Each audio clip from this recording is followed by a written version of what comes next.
Au début, on s'est d'abord concentré sur le télétravail et enfin même en commençant dès le mois de janvier, on a commencé à insister sur toutes les mesures barrières à l'ensemble du groupe parce qu'on sentait bien que c'était pas un virus comme les autres. Alors on n'avait pas non plus la prétention de penser que ça serait aussi grave que ce qu'on vit aujourd'hui, mais en tout cas, on voyait bien qu'il fallait particulièrement attention. Donc on a d'abord mis en sécurité nos collaborateurs. On a commencé à mettre en télétravail les collaborateurs les plus fragiles.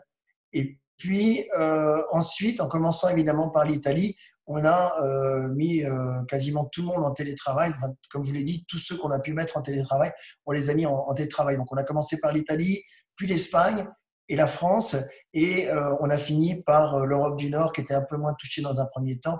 Donc toutes ces équipes ont été mises en télétravail. Ensuite, pour le chômage partiel, les mesures d'activité partielle, ça dépendait de l'activité. On n'était pas certain au début de l'impact. En fait, l'impact a été effectivement extrêmement important. Donc, on s'est rendu compte assez vite qu'on n'allait pas pouvoir maintenir des organisateurs, tant de collaborateurs que ça derrière leur écran toute la journée à pas faire grand-chose, hein, pour être clair. Et donc, on a préféré opter assez vite pour des mesures de chômage partiel. On s'est organisé en fait en commençant par l'Italie parce que comme on a vu en Italie que la situation était très compliquée, on s'est bien vite rendu compte que ça allait être pratiquement pareil presque partout. Donc du coup, on s'est organisé en comité de crise au niveau du comité exécutif, donc avec des réunions tous les matins qu'on a déclinées sur l'ensemble des équipes, donc au même rythme, et en incluant évidemment toutes nos équipes françaises et internationales. Donc ce dispositif nous a permis d'appliquer la même logique partout, qui était d'abord la mise en sécurité de nos collaborateurs, ensuite les mesures de télétravail et enfin les mesures d'activité partielle en fonction, là, pour le coup, de l'activité réelle. Sachant qu'on a des variations assez importantes entre l'Italie, où on est quasiment complètement arrêté, ou la Pologne, où par contre l'activité continue encore et on a un impact qui est beaucoup plus faible. Donc il a fallu s'adapter aussi au contexte locaux.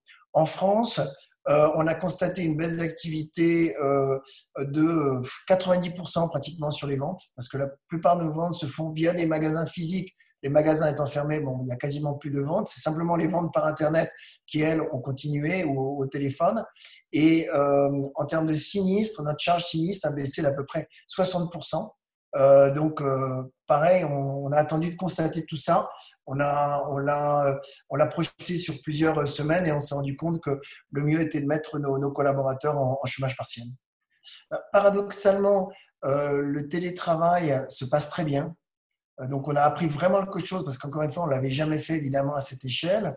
Donc, on ne va pas se précipiter. Là, on va faire revenir les collaborateurs sur les postes que d'abord si on arrive à assurer la sécurité, donc en renforçant les mesures barrières, les mesures notamment d'hygiène, de pouvoir disposer de masques, de gants éventuellement, mais surtout de masques pour l'ensemble des collaborateurs avant de les faire revenir sur nos sites. Et je pense qu'on en maintiendra une bonne proportion en télétravail, même lorsque ce sera autorisé en fait. Et on envisage plutôt des rotations de personnel pour avoir beaucoup moins en fait de densité dans nos bureaux et pour éviter au maximum les risques de recontamination. En fait. Il y a deux points moi, qui me viennent en tête. D'abord, je trouve que le mécanisme de chômage partiel qui a été mis en place, qui à l'origine est un mécanisme allemand qui s'appelle le Kurzarbeit, a été décliné dans quasiment tous les pays européens. Et ça, c'est une vraie souplesse. Il faut reconnaître que le fait qu'il y ait beaucoup moins de rigidité de ce point de vue, le fait que l'administration ait à répondre en 48 heures, dans une phase comme celle-ci, ça a été critique et j'ai beaucoup apprécié. Je le vois d'autant plus, par exemple, en Espagne, où ils ont laissé finalement le mécanisme existant, où le processus de validation par l'administration était beaucoup plus long et compliqué. On a dû remettre un rapport de 70 pages aux autorités espagnoles. Vous voyez un peu le problème. En France, ça a été uniquement un formulaire en ligne à répondre, à remplir, avec des contraintes quand même. Donc, il ne s'agit pas de faire n'importe quoi, mais de manière très synthétique et avec un délai de réponse très court. Moi, j'ai beaucoup apprécié ça. Ensuite, effectivement, un point clé, c'est qu'on a cherché à maintenir au maximum la continuité de service pour nos clients et les clients de nos clients.